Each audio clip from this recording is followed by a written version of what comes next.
Hi friends, ഇന്ന് നമുക്ക് ഒരു ചിക്കൻ ഡ്രൈ ഫ്രൈ തയ്യാറാക്കുന്നത് എങ്ങനെയാണെന്ന് നോക്കാം. സാധാരണയിൽ നിന്നും വ്യത്യസ്തമായി മുളക് പൊടിക്ക് പകരം മുളക് അരച്ച് ചേർത്തിട്ടുള്ള ഒരു ചിക്കൻ ഫ്രൈ ആണിത്. വളരെ ടേസ്റ്റിയായ ഇത് എങ്ങനെ തയ്യാറാക്കാമെന്ന് നോക്കാം. അതിന് വേണ്ടി ഞാനിവിടെ 500 ഗ്രാം ചിക്കൻ ചെറിയ പീസസ് ആക്കി എടുത്തിട്ടുണ്ട്.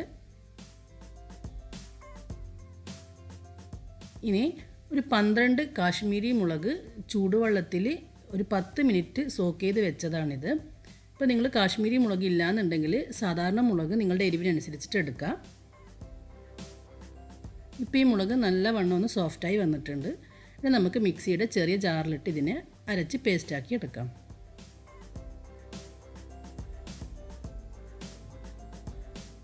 ഇതിലേക്ക് 5 വെളുത്തുള്ളി അല്ലി, ചെറിയ കഷ്ണം ഇഞ്ചി എന്നിവ ചേർക്കാം.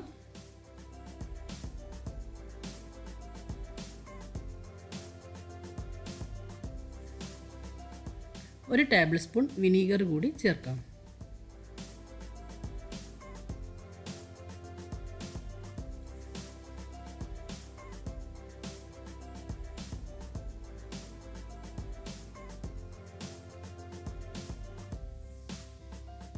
ഇപ്പോൾ മുളകിനെ നന്നായി അരച്ചെടുത്തിട്ടുണ്ട്. ഇനി നമുക്ക് ഈ മുളക് ചേർത്ത് ചിക്കനെ ഒന്ന് മാരിനേറ്റ് ചെയ്യാം.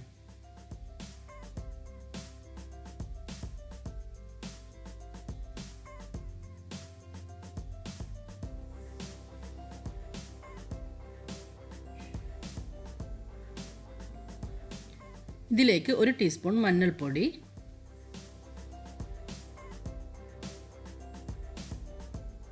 1 ടീസ്പൂൺ ഗരം മസാല,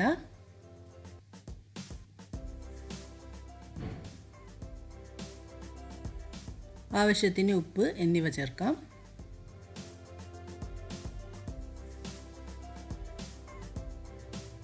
ഇനി നന്നായി ഇതിനെ ഒന്ന് മിക്സ് ചെയ്തെടുക്കാം.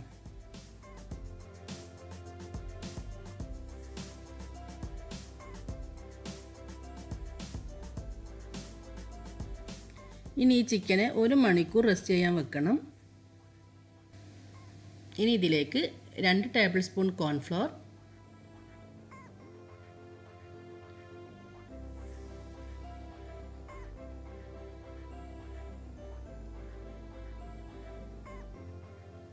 1 ടേബിൾ സ്പൂൺ കസൂരി മേത്തി പൊടിച്ചത് എന്നിവ ചേർക്കാം.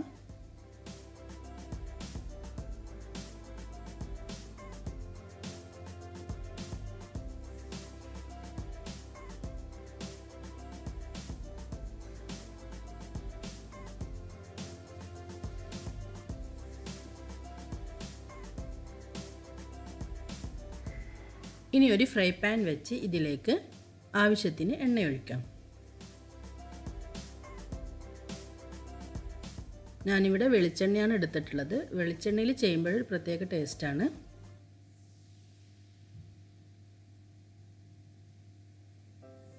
എണ്ണ നന്നായി ചൂടായിട്ടുണ്ട്. ഇനി ഇതിലേക്ക് നമുക്ക് കുറച്ച് കറിവേപ്പില ചേർക്കാം.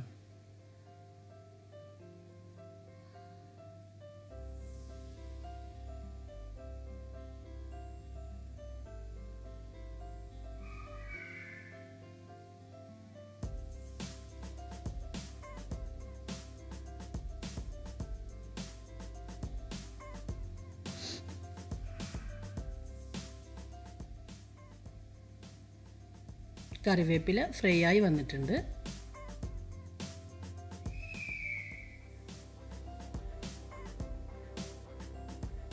ഇനി ചിക്കൻ ഫ്രൈ ചെയ്തെടുക്കാം.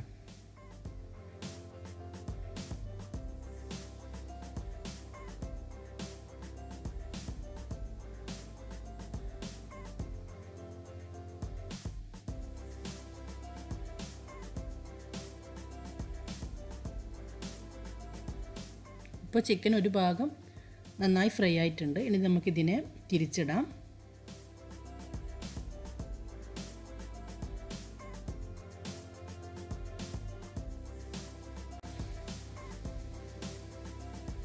ഇപ്പോൾ ചിക്കൻ നന്നായി ഫ്രൈ ആയി വന്നിട്ടുണ്ട്. ഇനി നമുക്കിതിനെ പാനിൽ നിന്ന് മാറ്റാം.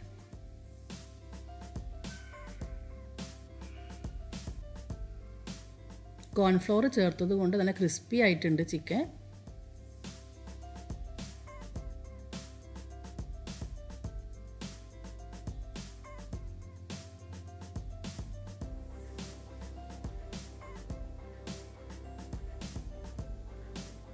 ഇനി നമുക്കിതിലേക്ക് നേരത്തെ ഫ്രൈ ചെയ്ത് വെച്ച കറിവേപ്പില ചേർക്കാം.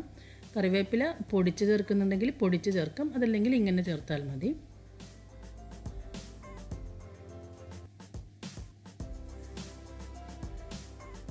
അപ്പോൾ നമ്മുടെ വളരെ ടേസ്റ്റിയായ ചിക്കൻ ഫ്രൈ ഇവിടെ റെഡി ആയിട്ടുണ്ട്. എല്ലാവരും ട്രൈ ചെയ്ത് നോക്കൂ. ഇഷ്ടമായെങ്കിൽ ലൈക്ക് ചെയ്യുകയും ഷെയർ ചെയ്യുകയും ചെയ്യും.